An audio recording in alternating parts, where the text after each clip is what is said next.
good day, because once again we're seeing what's possible with strong American diplomacy. As I said in my State of the Union address, ensuring the security of the United States and the safety of our people demands a smart, patient, and disciplined approach to the world. That includes our diplomacy with the Islamic Republic of Iran. For decades, our differences with Iran meant that our governments almost never spoke to each other. Ultimately, that did not advance America's interests. Over the years, Iran moved closer and closer to having the ability to build a nuclear weapon. But from Presidents Franklin Roosevelt to John F. Kennedy to Ronald Reagan, the United States has never been afraid to pursue diplomacy with our adversaries. And as President, I decided that a strong, confident America could advance our national security by engaging directly with the Iranian government. We've seen the results. Under the nuclear deal that we, our allies and partners, reached with Iran last year, Iran will not get its hands on a nuclear bomb. The region, the United States, and the world will be more secure. As I've said many times, the nuclear deal was never intended to resolve all of our differences with Iran, but still, engaging directly with the Iranian government on a sustained basis for the first time in decades has created a unique opportunity, a window, to try to resolve important issues. And today I can report progress on a number of fronts. First, yesterday marked a milestone in preventing Iran from obtaining a nuclear weapon. Iran has now fulfilled key commitments under the nuclear deal.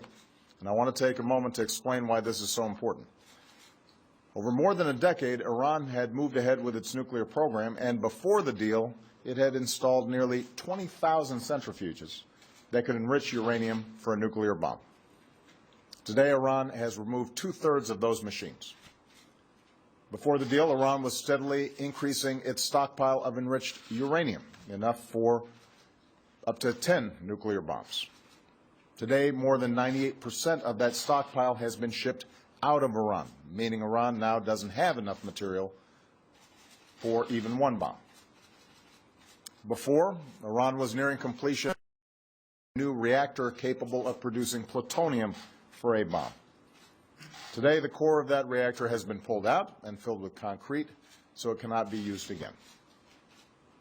Before the deal, the world had relatively little visibility into Iran's nuclear program. Today, international inspectors are on the ground, and Iran is being subjected to the most comprehensive, intrusive inspection regime ever negotiated to monitor a nuclear program. Inspectors will monitor Iran's key nuclear facilities 24 hours a day, 365 days a year. For decades to come, inspectors will have access to Iran's entire nuclear supply chain. In other words, if Iran tries to cheat, if they try to build a bomb covertly, we will catch them.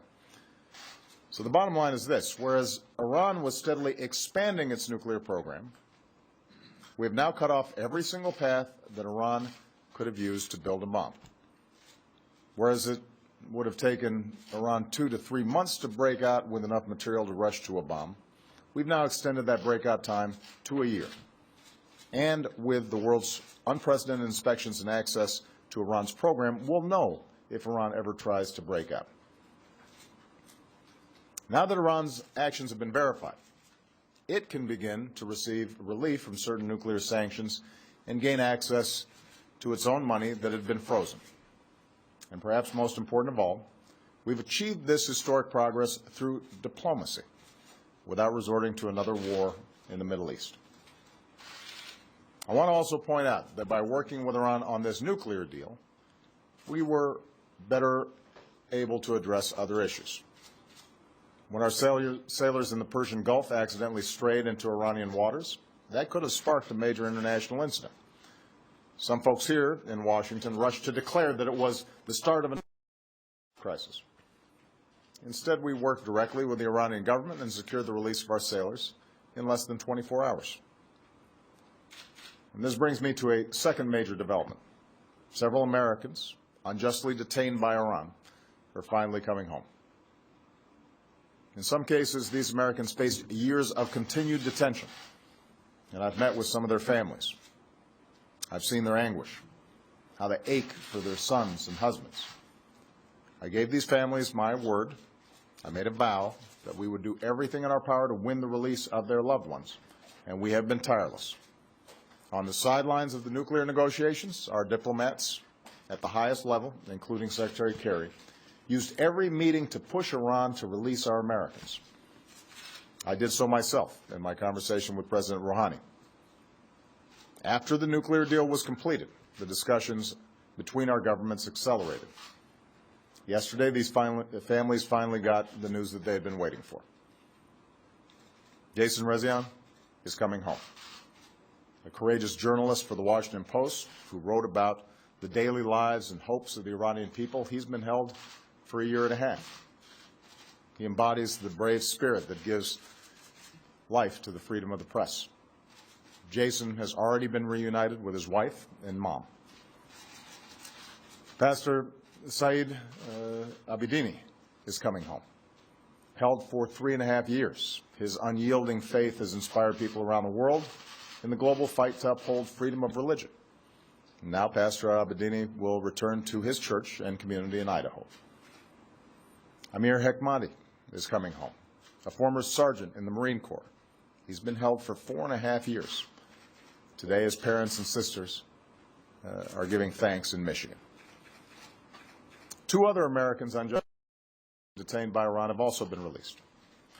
Nusratollah Hosravi Rudsari and Matthew Trutvitik, an Iranian who was in Iran as a student. Their cases were largely unknown to the world, but when Americans are freed and reunited with their families, that's something that we can all celebrate. So I want to thank my national security team, especially Secretary Kerry, Susan Rice, my national security advisor, Brett McGurk, Avril Haines, Ben Rhodes. Our whole team worked tirelessly to bring our Americans home, to get this work done. And I want to thank the Swiss government, which represents our interest in Iran, for their critical assistance. And meanwhile, Iran has agreed to deepen our coordination as we work to locate Robert Levinson, missing from Iran for more than 8 years. Even as we rejoice in the safe return of others, we will never forget about Bob. Each and every day, but especially today, our hearts are with the Levinson family, and we will not rest until their family is whole again. In a reciprocal humanitarian gesture, 6 Iranian Americans and 1 Iranian serving sentences or awaiting trial in the United States are being granted clemency. These individuals were not charged with terrorism or any violent offenses. They're civilians, and their release is a one-time gesture to Iran, given the unique opportunity offered by this moment and the larger circumstances at play. And it reflects our willingness to engage with Iran to advance our mutual interests, even as we ensure the national security of the United States. So, nuclear deal implemented. American families reunited. The third piece of this work that we got done this weekend involved the United States and Iran resolving a financial dispute dated back more than 3 decades. Since 1981, after our nations severed diplomatic relations, we've worked through an international tribunal to resolve various claims between our countries. The United States and Iran are now settling a long-standing Iranian government claim against the United States government. Iran will be returned its own funds, including appropriate interest, but much less than the amount Iran sought. For the United States, this settlement could save us billions of dollars that could have been pursued by Iran, so there was no benefit to the United States in dragging this out. With the nuclear deal done, prisoners released, the time was right to resolve this dispute as well. Of course, even as we implement the nuclear deal and welcome our Americans home, we recognize that there remain profound differences between the United States and Iran. We remain steadfast in opposing Iran's destabilizing behavior elsewhere, including its threats against Israel and our Gulf partners, and its support for violent proxies in places like Syria and Yemen. We still have sanctions on Iran for its violations of human rights, for its support of terrorism, and for its ballistic missile program, and we will continue to. Iran's recent missile test, for example, was a violation of its international obligations. And as a result, the United States is imposing sanctions on individuals and companies working to advance Iran's ballistic missile program, and we are going to remain vigilant about it. We're not going to waver in the defense of our security or that of our allies and partners. But I do want to once again speak directly to the Iranian people. Yours is a great civilization with a vibrant culture that has so much to contribute to the world, in commerce and in science and in arts. For decades, our government's threats and actions to destabilize your region have isolated Iran from much of the world. And now our governments are talking with one another. Following the nuclear deal, you, especially young Iranians, have the opportunity to begin building new ties with the world. We have a rare chance to pursue a new path, a different, better future that delivers progress for both our peoples and the wider world. That's the opportunity before the Iranian people. We need to take advantage of that. And to my fellow Americans, today we're united in welcoming home sons and husbands and brothers who in lonely prison cells have endured an absolute nightmare. But they never gave in and they never gave up. At long last, they can stand tall and breathe deep the fresh air of freedom. As a nation, we face real challenges around the world and here at home. Many of them will not be resolved quickly or easily. But today's progress, Americans coming home, an Iran that has rolled back its nuclear program and accepted unprecedented monitoring of that program, these things are a reminder of what we can achieve when we lead with strength and with wisdom, with courage and resolve and patience. America can do and has done big things when we work together. We can lead this world and make it safer and more secure for our children and our grandchildren for generations to come. So I want to thank once again Secretary Kerry, our entire national security team, led by Susan Rice.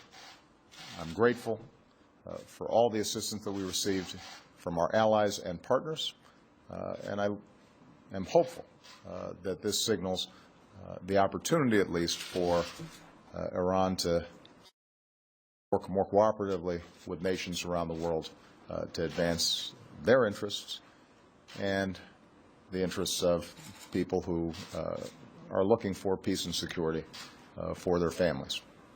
Thank you so much. God bless you. God bless the United States of America. Mr. President, where do you see this relationship